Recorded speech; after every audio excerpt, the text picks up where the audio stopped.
ছোটবেলায় আমার এক কাজিন আমার চেয়ে অনেক বয়সে বড় ছিল। তো উনি একদিন আমি রং দিয়ে ছবি আঁকছিলাম, এসে বলল, কিরে একটা ম্যাজিক দেখবি? আমি বললাম, জি ভাই দেখান, কি সমস্যা? বলল যে নীল কালারের রংটা দে।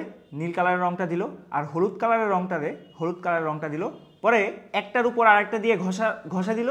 হঠাৎ করে দেখলাম সবুজ হয়ে গেল। আমি বললাম, আয় হায়, এটা কি হইলো ভাই? এটা কেমনে সম্ভব? নীল আর হলুদ থেকে সবুজ কিভাবে আসলো?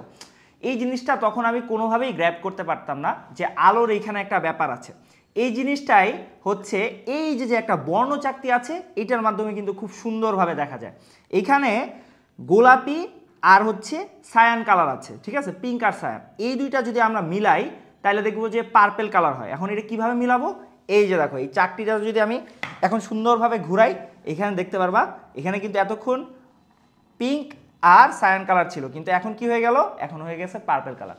এইরকম আরও অনেক মজার মজার বিজ্ঞান সম্পর্কে জানতে তোমরা চোখ রাখো হালকেনস্টাইন স্কুলের পেজে এবং বিয়ন্ড দ্য সিলেবাস ক্লাবে জয়েন করে ফেলো এখনই।